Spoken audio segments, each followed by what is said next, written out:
Dear viewers, Assalamu alaikum. আমি বাহাদুর আলম আবারো হাজির হয়েছি in the name of Allah, the most gracious and most merciful. First of all, I would like to welcome you all to my PowerPoint presentation. অত্যন্ত গুরুত্বপূর্ণ একটা topic নিয়ে আজকে আলোচনা করব গ্রামারের। আশা করি উপভোগ করবেন ক্লাসটা। So, this class is presented to you by again me, Bahadur Alam, Vice Principal, Ashrafa School and College, Shatkamina. Okay, so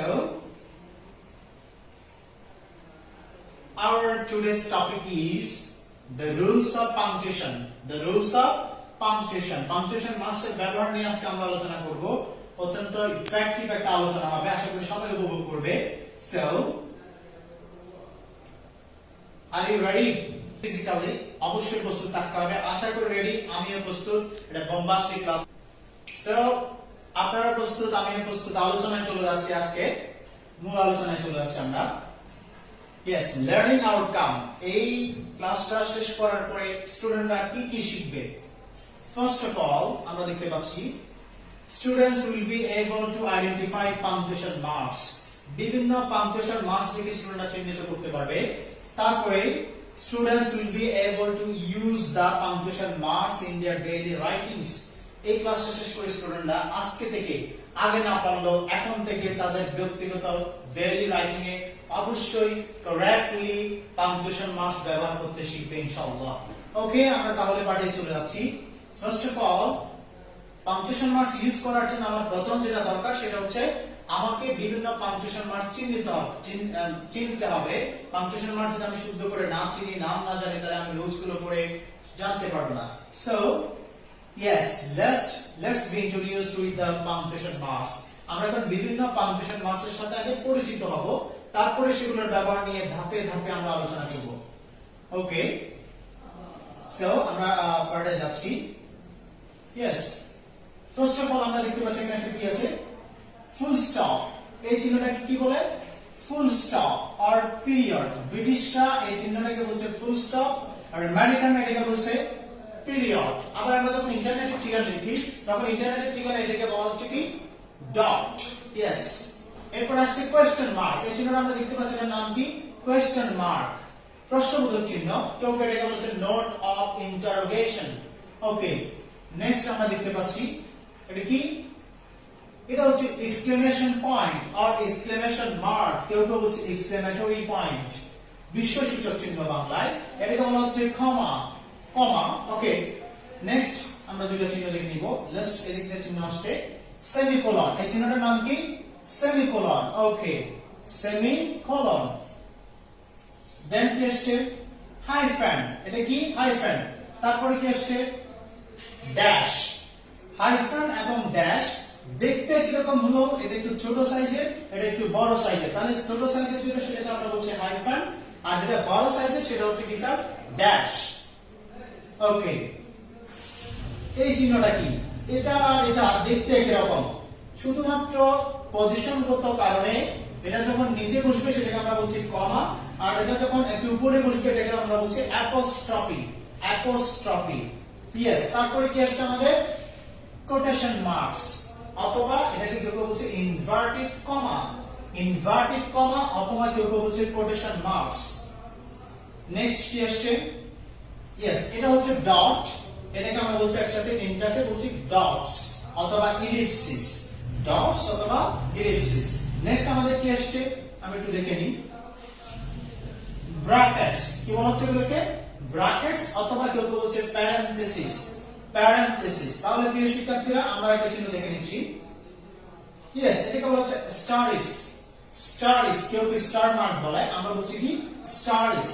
তাহলে আমরা বিভিন্ন রকম পাংচুয়েশন মার্ক মানুষের সাথে পরিচিত হলাম। এখন আমরা ধাপে ধাপে এই পাংচুয়েশন মার্কস গুলো সম্পর্কে যে কিভাবে ব্যবহার করব সেগুলো সম্পর্কে আলোচনা করব। সো আমরা কথা না বাড়িয়ে আমাদের পরবর্তী আলোচনায় চলে যাচ্ছি। ওকে, আমরা এখন আলোচনা করব how do we use full stop or period.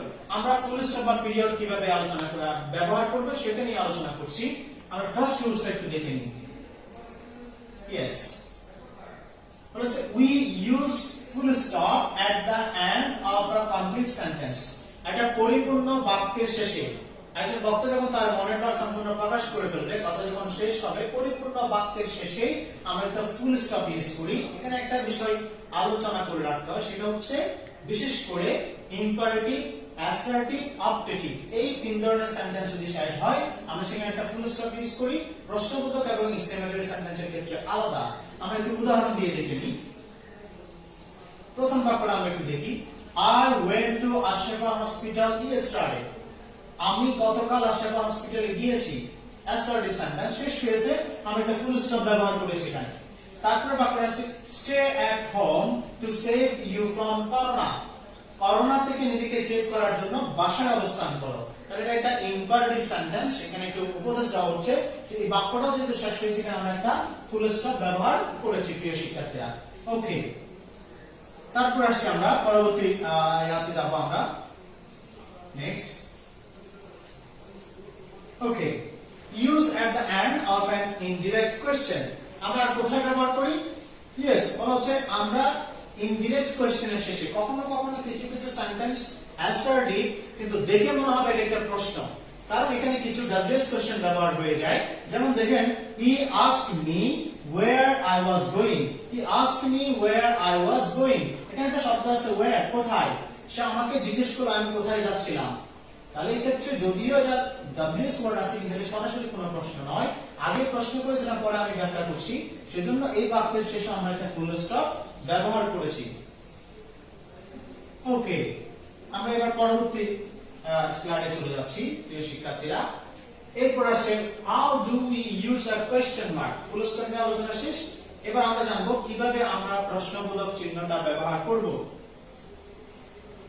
Yes বলা হচ্ছে প্রশ্নবোধক চিহ্ন ব্যবহার করা হয় to mark the end of a question একটা প্রশ্ন শেষ হয়েছে এটা বোঝানোর জন্য একটা প্রশ্নবোধক বাক্যের পরে আমরা কোয়েশ্চেন মার্ক ব্যবহার করি এক্সাম্পল দেখে নিই ইয়েস ডু ইউ প্লে হাডুডু তুমি কি হাডুডু খেলো এটা একটি ইয়েস নো কোয়েশ্চেন এজন্য শেষে প্রশ্নবোধক চিহ্ন আসছে নেক্সট আসছে why are you crying তুমি কেন কান্না করছো তাহলে এটা একটা প্রশ্ন তাহলে সেই জন্য why are you crying এর পরে আমরা প্রশ্নবোধক চিহ্নটা ব্যবহার করছি ওকে আশা করি সবাই বুঝেছো আরেকটা বিষয় এখানে আমি একটু বলে রাখতে চাই কখনো কখনো প্রশ্নবোধক বাক্য ছাড়াও প্রশ্নবোধক চিহ্ন বসতে পারে বিশেষ করে কোন একটা লেখার ক্ষেত্রে যখন একটা সংখ্যা একটা সাল সম্পর্কে যদি আমার মনে কোন রকম সন্দেহ থাকে বা আমি যদি কনফিউশনে থাকি যেই শব্দটা নিয়ে যেই সংখ্যাটা নিয়ে আমি কনফিউশন ফিল করছি সেক্ষেত্রে আমরা কি করতে পারি ওই শব্দ ওই সংখ্যার পরে ব্র্যাকেটে আমরা একটা প্রশ্নবোধক চিহ্ন ব্যবহার করতে পারি এরকম অনেক সময় রাইটিং এর ক্ষেত্রে আমরা এভাবে ইউজ করি ওকে আমরা আমাদের next topic how do we use an exclamation mark this is also important for you বিস্ময়সূচক চিহ্নগুলো আমরা আসলে কোথায় কোথায় ব্যবহার করি রুলসে চলে যাচ্ছি আমার রুলস আমাকে বলছে we use an exclamation mark আমরা exclamation mark ব্যবহার করি or is used after the expression of surprise আমরা যখন অবাক হয়ে কোনো কথা বলি ইমোশন আবেগে হয়ে কোনো কথা বলি ফিয়ার ভয় পেয়ে যদি কোনো শব্দ উচ্চারণ করে ফেলি মনে মনে মনের অজান্তে এন্ড ডিলাইট এবং আনন্দিত হয়ে যদি কোনো শব্দ উচ্চারণ করি ওই সকল শব্দ এবং ওই সকল বাক্যের পরে আমাদের একটা এক্সক্লেমেশন মার্ক ইউজ করতে হবে আমরা একটা एग्जांपल দিয়ে ক্লিয়ার করব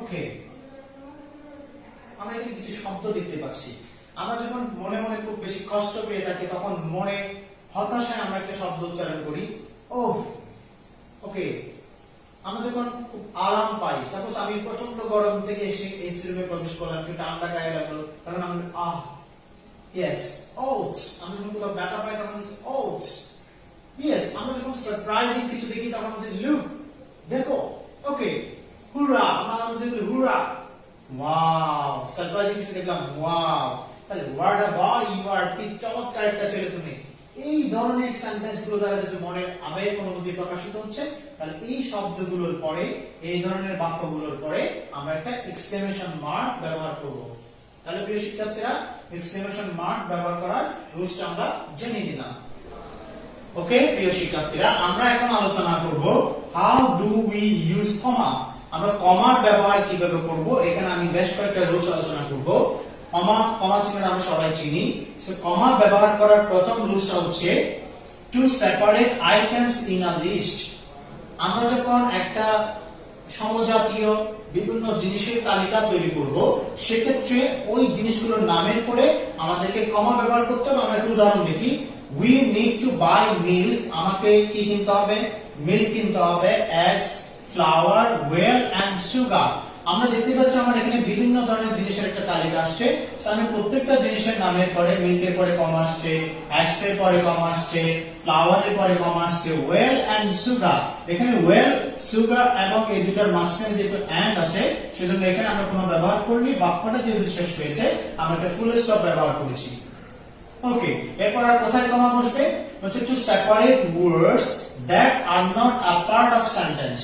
কখনো কখনো আমরা সেন্টেন্সের শুরুতেই কিছু শব্দ ব্যবহার করি যেটা বেসিক্যালি একেবারে সেন্টেন্সের একেবারে বাধ্যতামূলক অংশ নয়। তার মানে এই ওয়ার্ডটা না থাকলেও সেন্টেন্সটা ক্লিয়ার, সেই ধরনের কিছু শব্দ আমরা সেন্টেন্সের শুরুতে ব্যবহার করি। যেমন দেখো, আনফরচুনেটলি হি মিসড হিজ ফ্লাইট।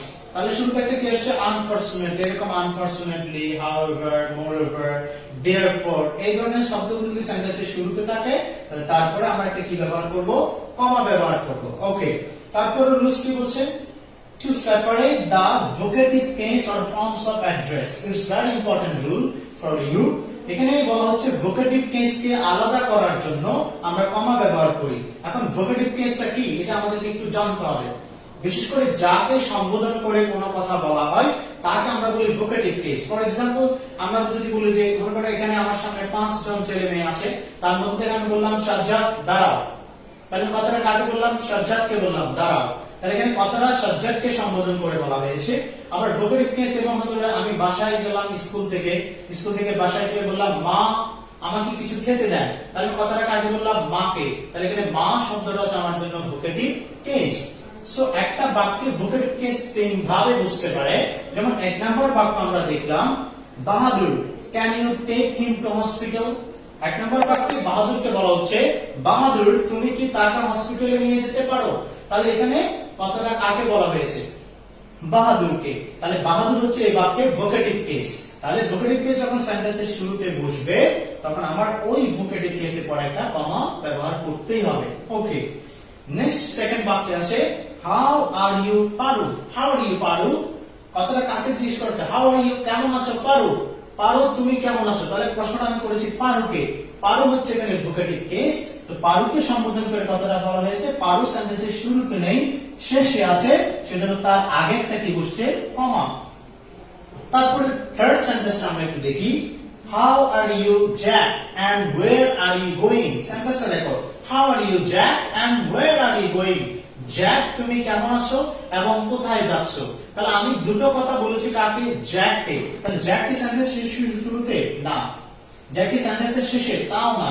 জ্যাক কোথায়? মাঝখানে। তাহলে জ্যাক ভোকেটিভ কেস বসেছে মাঝখানে, তার আগেও কমা, পরেও কমা। আবার দেখে নাও, বাহাদুর শুরুতে আছে সেজন্য কমা। বাহাদুরকে কথাটা বলা হচ্ছে। বাহাদুর কিন্তু এখানে সাবজেক্ট নয়, সেজন্য বাহাদুরকে কথাটা বলা হচ্ছে। বাহাদুরের পরে কমা। পারু সেন্টেন্সের শেষে আছে, তার আগে কমা। আর জ্যাক সেন্টেন্সের মাঝখানে বসেছে, জ্যাককে কথাটা বলা হচ্ছে, এজন্য জ্যাকের আগেও কমা, পরেও কমা। তাহলে প্রিয় শিক্ষার্থী, ভোকেটিভ কেসে কমা ব্যবহার করার নিয়ম তোমরা জানতে পেরেছো। ওকে, আমরা এবার যাচ্ছি পরবর্তী রুলসে। ইয়েস, কমা নিয়ে আমি বলেছি একটু বিশদ আলোচনা আছে, এখানে নিয়ে আলোচনা করছি। এবার কমার আরেকটা রুলস আমরা আলোচনা করছি। দেখো, হচ্ছে আমরা কমা ব্যবহার করি after the salutation and closing. দুটো শব্দ, একটা হচ্ছে স্যালুটেশন শুরুতেই এন্ড ক্লোজিং শেষে, in formal and informal letter or email. আমরা যখন ফর্মাল অথবা ইনফর্মাল লেটার লিখি বা ইমেল লিখি, তখন শুরুতেই আমরা যার কাছে লিখছি তাকে একটা শব্দ দিয়ে স্যালুট করি। যেমন আমি একটু উদাহরণ দেখাই। যেমন আমি যখন আমার বাবার কাছে চিঠি লিখি বা ইমেল করি, শুরুতে লিখি ডিয়ার ফাদার। আমার বন্ধুর কাছে লিখলে বন্ধুর নাম দিয়ে লিখি ডিয়ার রবিন। তাহলে এখানে ডিয়ার ফাদার এবং ডিয়ার রবিনকে সম্বোধন করেছি, শুরুতেই স্যালুট করেছি। আর ডিয়ার ফাদারের পরে শুরুতে কমা, পরে কমা বসবে। ডিয়ার রবিনের পরেও কি বসবে? কমা। আবার আমরা বলছি চিঠিপত্রের ক্লোজিংও কি বসে? কমা। তাহলে ক্লোজিংটা কি? যেমন আমরা শেষে, কথা যখন শেষ হয় চিঠি, শেষে কি লিখি? ইয়ার্স ফেইথফুলি, কমা বসবে। সিনসিয়ারলি ইয়ার্স, ওখানে কি করতে হবে? কমা ব্যবহার করতে হবে, কারণ এখানে চিঠিপত্র ক্লোজিং হচ্ছে। আর কোথায় কমা বসে? Yes, to separate linking words. একটা বাক্যে যখন কতগুলো লিঙ্কিং ওয়ার্ডস আছে যেগুলো বাক্যের শুরুতে বসলে সেক্ষেত্রে আমরা কখনো কি ব্যবহার করি, কমা ব্যবহার করি। উদাহরণ দেখে নিই। হার প্যারেন্টস, একটা সেন্টেন্স দেখো, her parents want her to be a doctor, তার পিতামাতা চাই সে একজন ডাক্তার হোক। ওকে, ডাক্তার হোক সেটা চেয়েছিল। হাউএভার, যা হোক, শি হ্যাড আদার প্ল্যানস। এখানে দুটো বাক্য আমরা দেখতে পাচ্ছি, দুটো বাক্যে এই প্রথম এই যে শেষের বাক্যের শুরুতে একটা শব্দ আছে হাউএভার, তাহলে আমি বলেছি হাউএভার, মোরএভার, দেয়ারফর, এই লিংকিং ওয়ার্ড গুলো যখন সেন্টেন্সের শুরুতে থাকবে তারপরে এটা আমরা কি ব্যবহার করব, কমা ব্যবহার করব। এরপরে দেখো, I therefore need a financial help। মূল বাক্যটা হচ্ছে I need a financial help।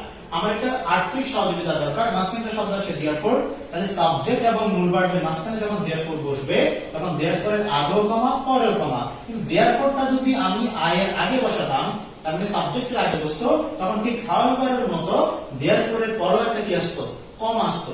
ওকে, আমরা পরবর্তী রুলস দেখতে পাচ্ছি। To separate the clause, yes, একটা বাক্যে যখন দুইটা ক্লজ থাকবে, আমরা জানি ক্লজ মানে হচ্ছে কি বাক্যাংশ। তো বিশেষ করে আমরা জানি বিভিন্ন ধরনের ক্লজের মধ্যে একটা হচ্ছে সাবঅর্ডিনেট ক্লজ আর একটা হচ্ছে কি প্রিন্সিপাল ক্লজ। তো সাবঅর্ডিনেট ক্লজ যখন আগে বসবে, প্রিন্সিপাল ক্লজ যখন পরে বসবে, তখন সেক্ষেত্রে প্রিন্সিপাল ক্লজ থেকে সাবঅর্ডিনেট ক্লজকে আলাদা করার জন্য আমরা কমা ব্যবহার করব। উদাহরণটা দেখে নিই। আমরা এখানে কি দেখতে পাচ্ছি, হচ্ছে if you join with me. If আমরা দেখতে পাচ্ছি ইফ যেহেতু এটা একটা সাবঅর্ডিনেটিং কনজাংশন, তো এটা দিয়ে শুরু হওয়া সেন্টেন্স হচ্ছে এটা ক্লজ হচ্ছে সাবঅর্ডিনেট ক্লজ। পরে আছে আই উইল বি হ্যাপি, আমি খুশি হব। If you join with me, যদি তুমি আমার সাথে জয়েন করো, আই উইল বি হ্যাপি, আমি কি হব, খুশি হব। তাহলে স্যার এখানে দুটো ক্লজকে সেপারেট করার জন্য কি আসছে, কমা। এখানে একটা বিষয় বলে রাখতে হয়, যদি ইফ যুক্ত ক্লজটা শেষে চলে যায়, মেইন ক্লজটা যদি আগে চলে আসে, তখন কিন্তু মাঝখানে আমি কমা ব্যবহার করতে পারবো না, কারণ সেক্ষেত্রে দুটো ক্লজকে ইফ কি করবে, সংযুক্ত করবে। ওকে ওকে প্রিয় শিক্ষার্থীরা, আমরা মোর অন কমা রুলস, আরো কিছু রুলস নিয়ে আলোচনা করছি কমার ব্যবহার নিয়ে। বলা হচ্ছে টু সেপারেট দ্য ডেট। আমরা যখন ডেট লিখি, ডেটটাকে আমরা বিভিন্ন ভাবে সেপারেট করি, কখনো অবলিক ব্যবহার করি, কখনো কমা ব্যবহার করে আমরা ডেটকে সেপারেট করি। উদাহরণটা একটু দেখো, হি কেম হিয়ার, সেখানে আসছে অন 16 জুলাই 2018। আমি যখন এভাবে তারিখ লিখবো, মাঝখানে সালের আগে যদি কোনো প্রেপোজিশন না বসে, তখন এই তারিখকে সাল থেকে সেপারেট করার জন্য এখানে একটা কমা ব্যবহার করতে হবে। তারিখকে সাল থেকে সেপারেট করার জন্য কমা ব্যবহার করতে হবে। ওকে, তারপর আমরা কোথায় কমা ব্যবহার করব, to separate the places. Yes, পাশাপাশি যখন দুই তিনটা জায়গার নাম আমরা পাশাপাশি বসাবো, মাঝখানে যদি কোনো প্রেপোজিশন না থাকে, তখন আমাকে একটা কমা ব্যবহার করতে হবে। উদাহরণ দেখো, হি লিভস ইন, সে বাস করে ইন সাতকানিয়া চট্টগ্রাম। আমরা দেখতে পাচ্ছি সাতকানিয়ার আগে একটা ইন আসে, কিন্তু চট্টগ্রামের মাঝখানে, সাতকানিয়া এবং চট্টগ্রামের মাঝখানে কোনো ইন নাই, তার মানে কোনো প্রেপোজিশন নাই। তাহলে সাতকানিয়া এবং চট্টগ্রামের মাঝখানে এখানে একটা কমা ব্যবহার করলাম আলাদা করার জন্য। এই রুলসটা বেশি ইম্পর্টেন্ট। বলা হচ্ছে to separate reporting speech from reported speech. আমরা জানি ডিরেক্ট নারেশনের দুটো পার্ট থাকে, একটা হচ্ছে রিপোর্টিং স্পিচ আর হচ্ছে রিপোর্টেড স্পিচ। তো রিপোর্টিং স্পিচকে রিপোর্টেড স্পিচ থেকে আলাদা করার জন্য আমরা কমা ব্যবহার করি। উদাহরণ দেখো, আমি তিনটা রুলস সেন্টেন্স দিয়ে ব্যাখ্যা করেছি। কামাল স্যার, কামাল একটা কথা বলেছে, সেটা আমরা তুলে ধরবো সরাসরি ডিরেক্ট স্পিচ। কামাল স্যার, এই অংশটা হচ্ছে রিপোর্টিং ভার্ব অংশ বা reporting speech. I am fine, আমি ভালো আছি, এটা কার কথা, কামালের কথা। কামালের বক্তব্যকে হুবহু তুলে ধরেছে, এটা হচ্ছে ডিরেক্ট স্পিচ। কামাল স্যাড, কাকে বলেছে, উল্লেখ নাই, তাহলে উল্লেখ না থাকলে ওই স্যাড এর পরে কি আসছে, কমা। আবার আসছে Kamal sad to me, Kamal আমাকে বলেছে, তাহলে কামাল কাকে বলেছে, আমাকে বলেছে। তাহলে এখানে কামালের কথাটা বলা হয়েছে আমাকে, আমি হচ্ছে অবজেক্ট, সেক্ষেত্রে রিপোর্টিং ভার্বের পরে যখন অবজেক্ট থাকবে, অবজেক্টের পরে কমা আসছে। Kamal sad to me I am fine. আবার দেখো কথাটা উল্টা হতে পারে, আই এম ফাইন, আমি ভালো আছি, কামালের কথাটা আগে লিখে ফেললাম, মানে রিপোর্টেড স্পিচটা আগে চলে আসছে। সেড টু কামাল, কে বলেছে, কামাল বলেছে, তাহলে আই এম ফাইন এর পরে আমরা কি দিয়েছি, কমা। এখানে ফুল স্টপ দিতে পারছি না, কারণ কথাটা এখনো শেষ হয়নি। সেড কামাল, এটা হচ্ছে এই বাক্যের অংশ। ওকে,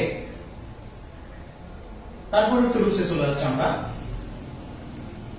how do you use semicolon. Semicolon নিয়ে একটা রুলস আছে, আমরা সেটা নিয়ে আলোচনা করব। দেখো, হচ্ছে to combine closely related sentence. Yes, বিশেষ করে পরপর দুটা বাক্য বসেছে, যদি এমন হয় যে পরপর দুটা বাক্যের মধ্যে একটা সম্পর্ক আছে, গভীর সম্পর্ক আছে, কিন্তু মাঝখানে কোনো কানেক্টরস ব্যবহার করা হয়নি, সেক্ষেত্রে আমরা সেমিকোলন ইউজ করি। উদাহরণটা একটু দেখে নিন। I went to watch a movie with my wife. I went to watch a movie with my wife. আমি আমার ওয়াইফের সাথে একটা মুভি দেখতে গিয়েছি। I thought it was amazing. আমি মনে করলাম এটা খুব অ্যামেজিং হবে। She thought it was terrible. আমি মনে করলাম এটা খুব অ্যামেজিং, আর আমার ওয়াইফ মনে করলো এটা টেরিবল, এটা খুব ভয়ানক। তার দুইজনের চিন্তাধারার মাঝখানে একটা বার্ড বসানো যেত, কারণ এই বাক্যের সাথে একটা সম্পর্ক আছে। আমরা চাইলে এখানে একটা বার্ড দিতে পারতাম, কিন্তু বার্ডটা না দেওয়ার কারণে দুইটা বাক্যকে সংযুক্ত করার জন্য আমরা ইউজ করেছি সেমিকোলন। ওকে, আমরা আলোচনা করব এখন how do you use colon. Colon আমরা কোথায় কোথায় ব্যবহার করি ও সেটা জানবো। বলা হচ্ছে টু মেক আ লিস্ট। আমরা যখন একটা জিনিসের লিস্ট করব, যেমন উদাহরণস্বরূপ এরকম কথাগুলো লেখার জন্য আমরা ইউজ করি কোলন। যেমন দেখো, the name of the students are, ছাত্রছাত্রীদের নামগুলো হচ্ছে, আমি এখন লিস্ট করব কামাল, জামাল। তাহলে আমি যখন এখান থেকে লিস্ট শুরু করছি, এখানে একটা কমা দিয়েছি, সরি কোলন দিয়েছি, তোমরা দেখতে পাচ্ছ। এভাবে লিস্ট শুরু করার জন্য আমরা কি দিই? কোলন দিই। ওকে, আর কোথায় আমরা কোলন দিই? হচ্ছে to give a definition of a term. তুমি কোন একটা বিষয়ের উপর টিকা লিখবে, কোন একটা বিষয়ের সংজ্ঞা লিখবে, তো সংজ্ঞা লিখতে গেলে, ডেফিনিশন লিখতে গেলে তোমাকে ওই বিষয়টার পর একটা দিতে হবে কোলন।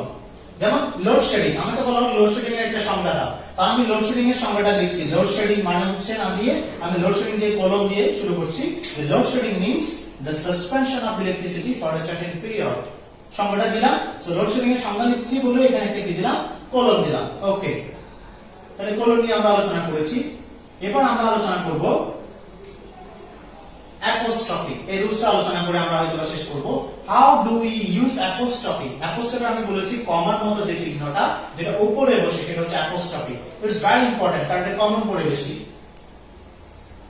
হচ্ছে টু মার্ক কন্ট্রাকশন। কন্ট্রাকশন মানে কোন ওয়ার্ডকে শর্ট করার জন্য, কন্ট্রাক্ট করার জন্য, ছোট করার জন্য আমরা অ্যাপোস্ট্রফি ব্যবহার করি। ফর এক্সাম্পল দেখো, I am a teacher. I'm a teacher. এখানে am আসছে থেকে I am, এটাকে শর্ট করে নিলাম am। সো এখানে এটা যেহেতু বাদ পড়েছে, এখানে একটা অ্যাপোস্ট্রফি ইউজ করেছি। তারপর দেখো he would go there, he'd go there, he'd go there, he would, এটা উডটা আমরা পরিপূর্ণ লিখিনি, এখানে উড পরিপূর্ণ না লিখে শুধু ডি দিয়েছি, এজন্য এখানে একটা কি আসছে? অ্যাপোস্ট্রফি। তার মানে আমরা কোন শব্দকে যখন শর্ট করে লিখবো, সেখানে যেখানে বর্ণ বাদ পড়বে ওই জায়গায় একটা অ্যাপোস্ট্রফি ব্যবহার করতে হবে। তারপরে যাচ্ছে আমরা, it's very important to make possession আর ওনারশিপ। কোন বস্তুর উপর যখন আমরা অন্য কোন ব্যক্তি বা বস্তুর অধিকার নিয়ে আসবো, মালিকানা নিয়ে আসবো, তখন আমরা কি ব্যবহার করি? অ্যাপোস্ট্রফি ইউজ করি। উদাহরণ দেখো, this is Bahadur's pen. This is Bahadur's pen. কার কলম? কলমের উপর কার অধিকার? সে বাহাদুরের, বাহাদুরের কলম। তাহলে বাহাদুর এখানে কলমের উপর অধিকার কাটাচ্ছে, সেজন্য বাহাদুরের পরে অ্যাপোস্ট্রফি এস, অ্যাপোস্ট্রফি আসছে, আবার একটা কি আসছে? আস। কামালের বললে কামালস, জামালের বললে জামালস।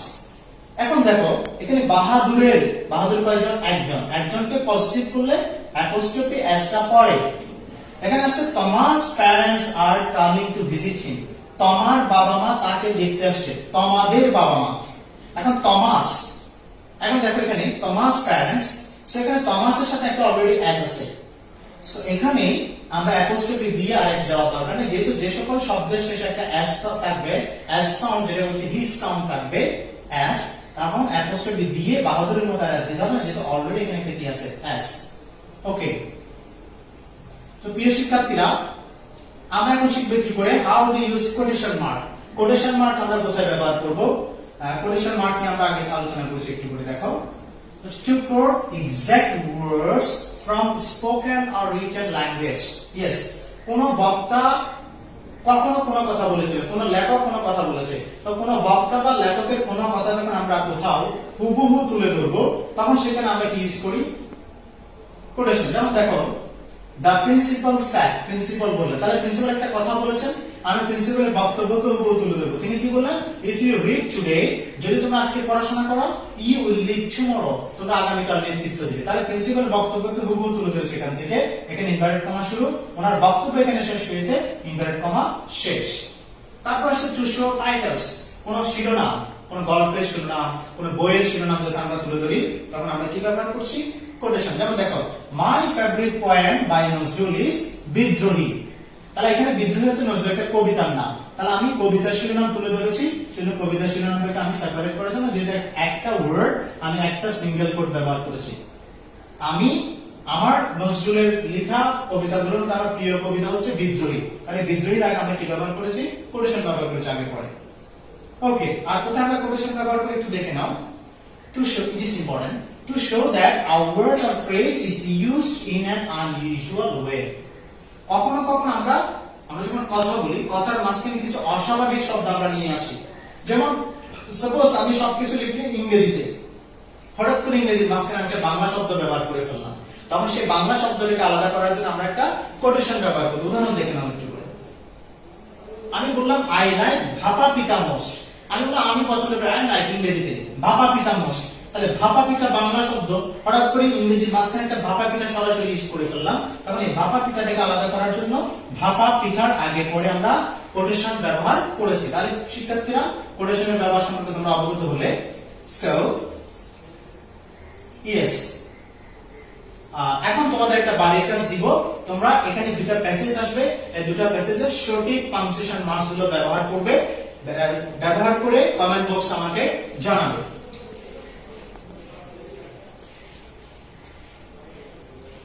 একটু দেখে নাও, তোমাদের এই প্যাসেজে উপযুক্ত পাংচুয়েশন মার্কস তোমরা ব্যবহার করবে।